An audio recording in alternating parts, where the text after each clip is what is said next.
Եթե զգում եք, որ առանց քաղցրի կյանք չունեք, հոգնածության, սթրեսի, ձանձրույթի ժամանակ ձեռքն առաջինը քաղցրին է հասնում, ուրեմն այս տեսանյութը հենց ձեզ համար է։ Քաղցի ուժեղ պահանջը կարող է պայմանավորված լինել ինչպես սովորության հետ, այնպես էլ օրգանիզմի ազդանշանի հետ։ Ինսուլինառեզիստենտականություն ունեցող մարդիկ ավելի հաճախ քաղցրի պահանջ ունեն։ Սա ինչով է պայմանավորված։ Գլյուկոզը բարձրանում է, ինսուլինի արտադրության հետևանքով գլյուկոզի անկում է դիտում, եւ սա տանում է կրկին սովի առաջացման։ Այսինքն դուք ուտում եք քաղցրավենիք, բայց միևնույն է որոշ ժամանակ հետո նորից ուզում եք ուտել։ Ինչ խնդիրներ կարող է առաջացնել քաղցրի չափից շատ օգտագործումը բուժկուի։ Քաղցրի կանոնավոր եւ մեծ քանակությամբ օգտագործումը տանում է էնդոկրին եւ մետաբոլիկ մի շարք խնդիրների առաջացման։ Ինչպես նվազեցնել քաղցրի պահանջը։ Որն է առաջին քայլը։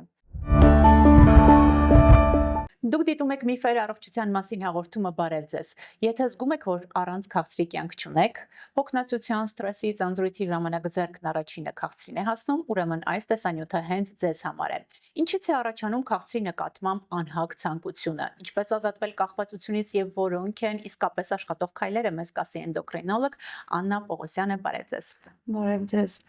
Մենք խոսելու ենք քաղցրակերության մասին, բայց նախ ասենք, թե ինչից է գալիս քաղցրի նկատմամբ անհագ ցանկությունը։ Դա սովորություն է, թե օրգանիզմի ազդանշան։ Քաղցի ուժեղ պահանջը կարող է պայմանավորված լինել ինչպես սովորության հետ, այնպես էլ օրգանիզմի ազդանշանի հետ։ Երբ օրգանիզմը ստանում է բավարարքանակությամբ շաքար, արտադրվում է դոֆամին։ Դոֆամինային համակարգի ակտիվացման հետևանքով արտադրվող դոֆամինը տանում է հաճույքի զգացողության առաջացման, եւ օրգանիզմը ուղեղը կապում է քաղցրը հաճույքի զգացողության հետ, եւ նորից առաջանում է քաղցրի պահանջ։ Ինսուլինառեզիստենտականություն ունեցող մարդիկ ավելի հաճախ քաղցրի պահանջ ունեն։ Սա ինչով է պայմանավորված։ Սա պայմանավորված է նրանով, որ ինսուլինն ինքնին համարվում է անաբոլիկ հորմոն եւ տանում է ախորժակի բարձրացմանը։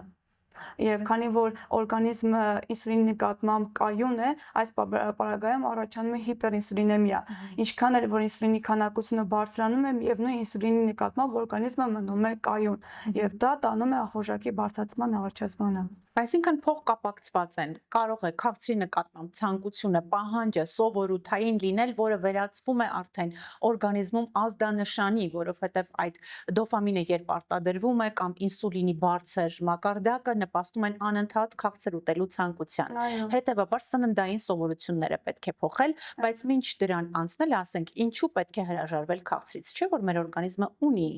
քաղցրի պահանջ, որքան է նորման եւ այդ որ քաղցրի պահանջն ունի մեր օրգանիզմը։ Մենք ընդհանրապես չենք ասում, որ պետք է չօգտագործել քաղցրավենիք։ Պարզապես խնդիրը կայանում է քաղցրավենիքի կանոնավոր օգտագործման եւ մեծ քանակության հետ։ Քաղցրը ինքնին արդեն քաղցրավենիքը ինքնին պարունակում է մեծ քանակության շաքար եւ շատ չնչին քանակության բջջանյութեր է պարունակում, չնչին քանակության սպիտակուց է պարունակում եւ այս մեծ քանակության շաքարն առաջացնում է ինսուլինային պիկեր։ Ինսուլինի քանակությունը բարձրանում է, նույնը տանում է ինսուլինի քանակության բարձրացման հետևանքով գլյուկոզի արագ անկում է դիտվում։ Այսինքն գլյուկոզի տատանումները շատ են լինում։ Գլյուկոզը բարձրանում է, ինսուլինի արտադրության հետևանքով գլյուկոզի անկում է դիտում, եւ սա տանում է կրկին սովի առաջացման։ Այսինքն դուք ուտում եք քաղցրավենիք, բայց միևնույն է որոշ ժամանակ հետո նորից ուզում եք ուտել։ Չի հագեցնում քաղցրավենիքը ոչ մի ձևով։ Եվ բացի այդ մենք գլյուկոզից չենք հրաժարվում, քանի որ գլյուկոզը ինքնին համարվում է օրգանիզմի եւ հատկապես ուղեղի համար էներգիայի կարևոր աղբյուր։ Պարզապես գլյուկոզը ստանում ենք ոչ միայն քաղցրավենիքի միջոցով, այդ պարզ ածխաջրի միջոցով, այլ ստանում ենք նաև բարդ ածխաջրի միջոցով, որոնք են հացահատիկները, ամբողջահատիկները, մրգերը, բանջարեղենները եւ որոնք պարունակում են նաև սպիտակուց, որը առաջացնում է հագեցվածության զգացողություն, պարունակում են բջջանյութեր, որոնք առաջացնում են հագեցվածության զգացողություն, եւ այս տիպի քաղցրավենիք օգտագործելը ավելի ճիշտ է, քան պարզ ածխաջրեր կամ այդ տորթերը կամ այդ կոնֆետները։ Այսինքն օրգանիզմը ունի բնական առողջ քաղցրի պահանջ, ոչ թե արհեստական սպիտակ շաքարի։ Այո, այդ գլյուկոզան, այսինքն ոչ թե ստանում ենք միայն պարզ ածխաջրից, այլ բարդ ածխաջրից։ Ինչ խնդիրներ կարող է առաջացնել քաղցրի չափից շատ օգտագործումը բուժկուի։ Քաղցրի կանոնավոր եւ մեծ քանակությամբ օգտագործումը տանում է էնդոկրին եւ մետաբոլիկ մի շարք խնդիրների առաջացման։ Ինչպես ասացի, ակտիվացնում է դոֆամինային համակարգը քաղցրի օգտագործման ժամանակ եւ մարդը հաճույք է զգում, բայց երբ անընդհատ կրկնվում է այդ քաղցրի օգտագործումը, այս դեպքում դոֆամինի ընկալիչները դառնում են կայուն, ինչպես ինսուլինային ընկալիչները դառնում են կայուն, այնպես էլ դոֆամինային ընկալիչները դառնում են կայուն դոֆամինի նկատմամբ եւ նույն հաճույքի առաջացման համար համար այս դեպքում ավելի մեծ քանակությամբ քաղցր է անհրաժեշտ լինում։ Այսինքն սա ավելի շատ է տանում քաղցր ուտելու ցանկության առաջացմանը։ Փակ շղթա է։ Այո, արատավոր օղակ փակ շղթա է համարվում եւ այս մեծ քանակությամբ շաքարը տանում է գլիկեմիկ բեռնվածության առաջացման եւ ինսուլինի քանակությունը բարձրանում է, առաջանում է հիպերինսուլինեմիա, իսկ ինսուլինը արտադրվում է բետա բջիջների կողմից, ենթաստամոքսային գեղձի բետա բջիջները արդեն գտնվում են գերծ ծանրաբեռնված վիճակում եւ հյուծվում են ի վերջո եւ սա արտանում է արդեն շաքարային դիաբետի բիրքուսի առաջացման, ճարպակալման, ավելտոր քաշի առաջացման, զարկերակային հիպերտենզիայի առաջացման նույնպես։ Ուրեմն ասենք ինչպես նվազեցնել քաղցրի պահանջը, որն է առաջին քայլը։ Քաղցրի պահանջը նվազեցնելու համար պետք է որպես այդպեսին կտրուկ գլյուկոզայի տատանումները կանխարգելել, դրա համար պետք է կանոնավոր սնվել եւ առաջին հերթին շատ կարեւոր է նախաճաշելը։ Ընդ որում նախաճաշի մեջ պետք է ներգրավված լինի բազմաթիվ սպիտակուցային մթերքներ, դա կլինի ձվի տեսքով, կաթնաշորի տեսքով, մածունի տեսքով։ Երբ որ մարդը սկսում է նախաճաշի փոխարեն օրը սուրճով մի բաժակ եւ քաղցրավենիքով, սա տանում է հենց այդ գլյուկոզայի տատանումների գլյուկոզան բարձրանում է, ինսուլինի քանակությունը մեծանում է, ինսուլինի քանակության մեծացման հաշվին արդեն գլյուկոզան կտրուկ անկունում է, տատանումն է արդեն բերում է սովի առաջացմանը։ Գլյուկոզան, որի քանակությունը բարձրացել է, գնում է նաև դեպի լյարդի ճարպակալում առաջացնելով, որովհետև ինսուլինարեզիստենտականությունը հանգեցնում է ճարպակալման, կուտակում է ճարպը օրգանիզմում, հատկապես որովայնի շրջանում։ Հենց այդ պատճառով էլ քաղցրակերները որպես կանոն ավելորդ քաշ են ունենում։ Այո, եւ նաեւ հակառակ կապը կա, երբ որ ճարպակալումն է տանում ինսուլինարեզիստենտության առաջացման, որտեղ ճարպը համարվում է ինքը համարվում է էնդոկրին օրգան եւ արտադրում է բազմաթիվ հորմոններ, ադիպոնեկտիններ։ Այս դեպքում, երբ որ մարդը ճարպակալած է լինում, ճարպակալման ժամանակ այս ճարպի ֆունկցիան խանգարվում է եւ ադիպոնեկտինների քանակությունը քչանում է, սա էլ տանում է ինսուլինարեզիստենտության առաջացման։ Սա նույնպես համարվում է արատավոր օղակ։ Ուրեմն առաջին քայլը առողջ նախաճաշն է։ Եվ որից հետո սուրճ արդեն կարող ենք մեզ թույլ տալ մի փոքր քաղցր։ Բժշկու իսկ միֆ չէ, որ սպիտակուցներն օգնում են նվազեցնել քաղցրի նկատմամբ պահանջը։ Ոչ միֆ չէ, քանի որ սպիտակուցները հագեցվածության զգացողություն են առաջացնում, ինչպես նաև ստամոքսի դատարկման process-ը դանդաղեցնում է։ Դրա հաշվին մարդը, քանի որ հագեցված է զգում, սովի առաջացում չի լինում, բնականաբար քաղցի պահանջը ել ավելի շատ նվազում է։ Ինչ սննդակարգային փոփոխություններ պետք է անել բժշկուհի, որպեսզի այո, մենք օր-օրի զգանք, որ քաղցր ուտելու ցանկությունը նվազում է։ Կանոնավոր սնվենք առաջին հերթին, որպեսզի սննդի ընդմիջումները երկարատև չլինեն։ Սննդում պարտադիր պետք է ընդգրկենք սպիտակուցներ, ամբողջահատիկներ, սերմեր, ընկույզ, որը ի դեպ շատ հարուստ է սպիտակուցներով, սպիտակուցը, որ ապահովում է հագեցվածություն, հարուստ է բջջանյութով, ինչպես նաև ընկույզը նվազեցնում է պոստպրանդիալ, այսինքն հետսննդային գլյուկոզի բարձրացումները։ Սա շատ կարևոր է, քանի որ պոստպրանդիալ գլյուկոզի բարձրացումները նվազեցնելով տանում է արդեն հագեցվածության զգացողության առաջացման եւ քաղցի նկատմամբ պահանջը նվազում է։ Կա արտահայտություն, եթե սիրտդ քաղցր է ուզում, ջուր խմիր։ Սա ինչի մասին է բժշկուհի։ Ընդհանրապես ջուրը այդ ջուր խմելու կարողությունը, ջուր խմելը ինքնին չի վերացնում քաղցրի պահանջը, սակայն ծարավի եւ հագեցվածության զգացողությունը գտնվում են հիպոթալամուսում, այսինքն նույնտեղն են գտնում, եւ շատ ժամանակ մարդիկ շփոթում են ծարավի զգացողությունը սովի քաղցր ուտելու ցանկության հետ։ Այս պարագայում խորհուրդ ենք տալիս 1 բաժակ ջուր խմել, սպասել մի քանի րոպե, 10-ից 15 րոպե եւ այնուհետեւ որոշել մարդն արդյոք քաղցած է, թե պարզապես ծարավ էր։ Եվ բացի այդ, ջուրը լցնում է ստամոքսը, լցնելով ստամոքսը բնականաբար առաջացնում է հագեցվածության զգացողություն։ Եվ արդեն քաղցրի նկատմամբ պահանջը նվազում է հետեւաբար։ Իսկ կարող է ֆիզիկական ակտիվությունը նվազեցնել քաղցրի նկատմամբ ցանկությունը։ Իհարկե ֆիզիկական ակտիվությունը նվազեցնում է քաղցրի նկատմամբ ցանկությունը, քանի որ ինսուլինային ռեզիստենտության վրա է ազդում, ինսուլինի կայունությունը այս դեպքում արդեն իջնում է եւ ինքնին տանում է արդեն քաղցրի նկատմամբ պահանջի նվազեցման եւ բացի այս ֆիզիկական ակտիվությունը բացի ինսուլին կախյալ նաեւ տանում է ինսուլին անկախ գլյուկոզի ներթափանցման արյան մեջ, քանի որ մկանի կցկման հաշվին ակտիվորեն գլյուկոզը թափանցում է դեպի բջիջ, տանելով արյան մեջ գլյուկոզի քանակության քչացմանը, որով բերելով քաղցի պահանջի նվազեցմանը։ Ուրեմն, եթե ուզում ենք ազատվել քաղցրակերությունից, քաղցրի նկատմամբ կախվածությունից, առաջին քայլը պետք է լինի վերանայել սննդակարգը, սկսած նախաճաշից։ Օրը սկսեք ոչ թե սուրճով, այլ առողջ նախաճաշով, որտեղ պետք է լինեն սպիտակուցները։ Երկրորդ քայլը ֆիզիկական ակտիվությունն է, որը օգնում է իսկապես նվազեցնել քաղցրի նկատմամբ պահանջը, նկատած կլինեք նրանք, ովքեր սպորտով են զբաղվում, լողով կամ ավելի հաճախ քայլում են,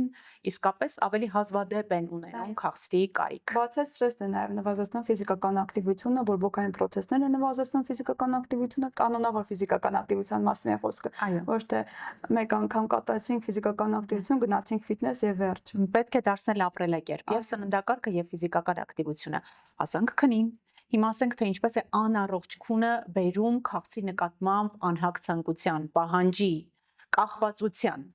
Այո, ընդհանրապես ճիշտ է, քունը որովհետև կարող է առաջացնել քաղցի նկատմամբ պահանջարկ, քանի որ քնի պակասի դեպքում արտադրվում է սովի հորմոն եւ բացի այդ հագեցվածության հորմոն լեպտինի նկատմամբ առաջանում է ռեզիստենտություն, նույնիսկ կայունություն եւ լեպտինի քանակությունը հագեցվածության հորմոնի քանակությունը նույնպես նվազում է։ Սա տանում է արդեն սովի առաջացման քաղցի նկատմամբ պահանջի առաջացմանը։ Ինչու որովհետև քիչ ենք քնել Այո։ եւ այդ հորմոնները արդեն դիսբալանս է տեղի ունեցել հորմոնների եւ հաջորդ օրը այդ էներգիան լրացնելու համար մենք արագ ածխաջրերի ենք դիմում նույն քաղցրի, որի օգնությամբ արագ բարձրացնում ենք շաքարը, ունենում ենք որոշ ժամանակ այդ էներգիան, բայց շատ արագ էլ քաղցրը խլում է մեզանից այդ էներգիան, ինչու՞։ Քանի որ արտադրվում է հագեցվածության հորմոնի քչացում եւ սովի հորմոնի քանակության շատացում եւ ինսուլինը արագ բարձրանում է եւ չի կարող այդպես երկար պահել հագեցվածության զգացողությունը։ Մենք նորից ուզում ենք քաղցր ուտել։ Եվ ուստի 7-ից 9 ժամ կանոնավոր քունը կպակասեցնի քաղցի նկատմամբ պահանջարկը։ Եթե մարդը քաղցրակեր է, որքան ժամանակ է պահանջվում, որպեսզի օրգանիզմը քաղցրի նկատմամբ պահանջը այդքան սուր չդրսևորի։ Ընդհանրապես այն ինդիվիդուալ է, սակայն 1-ից 2 շաբաթվա ընթացքում ինտենսիվ այդ քաղցրակերությունը քիչ-քիչ կամաց նվազում է։ 2-ից 4 շաբաթվա ընթացքում համային ընկալիչները, այդ դոֆամինային համակարգը կարծես հարմարվում են քիչ քաղցրի եւ նախկինում քիչ քաղցր թվացող քաղցրավենիքները արդեն թվում են իրենց շատ ավելի քաղցր։ Եվ 6-ից 8 շաբաթվա ընթացքում արդեն ինտենսիվ կերպով մարում է քաղցրի ցանկությունը։ Որն է սպիտակ շաքարավազի այլընտրանքը, առողջ այլընտրանքը, խոսենք բնական մթերքների եւ շաքարի փոխարինիչների մասին։ Շաքարի ալտերնատիվներ են համարվում բանջարեղենները, չրերը, բանջարեղենները, որոնք պարունակում են մեծ քանակությամբ սպիտակուցներ, բջջանյութեր, հագեցված են վիտամիններով, հակօքսիդանտներով, հանքանյութերով, ինչպես նաև չրերը։ Սակայն պետք է հաշվի առնել, որ չիրը պետք է օգտագործել չափավոր, քանի որ չիրը ինքնին համարվում է այդ բնական մրգերի խտացված շաքար պարունակողը։ Օրինակ 100 գրամ խաղող կարող է պարունակել ավելի քիչ ածխաջուր, շաքար, քան 100 գրամ խաղողից ստացված չամիչը, քանի որ չամիչի դեպքում արդեն ջուր չկա իր մեջ եւ այս դեպքում խտացված է շաքարը։ Իսկ մեկ այլ ալտերնատիվ է համարվում նաև ստևիան։ Ստևիան իրենից ներկայացնում է բույսերից պատրաստված բնական քաղցածուցիչ, ընդ որում որի քաղցր համը 200-ից 300 անգամ ավելին է, քան սովորական շաքարինը։ Գլիկեմիկ ինդեքսը շատ ավելի ցածր է եւ արյան մեջ շաքարի բարձրացում չի դիտվում։ Այդ պատճառով շաքարային դիաբետով հիվանդները շատ նախընտրելի է որ օգտագործեն ստևիա։ Կալորականություններ ընդ որում չունի ստևիան, որպես այսպեսին գրեթե չունի։ Գրեթե չունի, հրաշալի։ Կողմնակի ազդեցությունն էլ բացարձակապես չկան։ Շատ լավ։ Ամփոփենք վերջում առաջարկելով 5 աշխատող քայլ, ինչպես ազատվել քաղցրի նկատմամբ կախվածությունից։ Քաղցրակերությունը հաղթարում ենք ոչ թե կամքի ուժով, այլ ճիշտ ռեժիմով։ Ֆիզիկական ակտիվությամբ պետք է զբաղվենք, քանի որ ֆիզիկական ակտիվությունը տանելու ինսուլինոռեզիստենտականության նվազմանը, ստրեսը հաղթահարենք, քանի որ ստրեսի ժամանակ առաջանում է կորտիզոլ, այս դեպքում ստրեսը հաղթահարելով կորտիզոլի մակարդակը կիջնի, պետք է նախաճաշենք եւ նախաճաշում ընդգրկենք առողջ ծննդամթերքներ, հագեցված սպիտակուցներ, որակյալ քուն ապահովենք, քանի որ որակյալ քնի միջոցով այդ լեպտինի քանակությունը կնվազի, լեպտինի քանակությունը կշատանա եւ սովի հորմոնի քանակությունը կնվազի, այսպիսով առողջ ապրելակերպը կբերի քաղցի նկատմամբ պահանջի նվազման։ Շնորհակալություն հետաքրքիր օգտակար խորհուրդների համար բժշկուհի։ Եթե հաղորդումը օգտակար էր, հավանեք, բաժանորդագրվեք մեր ալիքին, առողջության մասին կարևոր ինֆորմացիան բաց չթողնելու համար հետևեք մեզ նաև սոցիալական էջերով։ Շնորհակալություն նաև Յասաման ռեստորանին ընկերական համեղ հանդիպումների, ջերմ հիշողությունների լավագույն հավաքատեղի։ Համեցեք Յասաման։ Շնորհակալություն նաև Հովակիմյան էսթետիկ կենտրոնին համագործակցության համար։ Կհանդիպենք։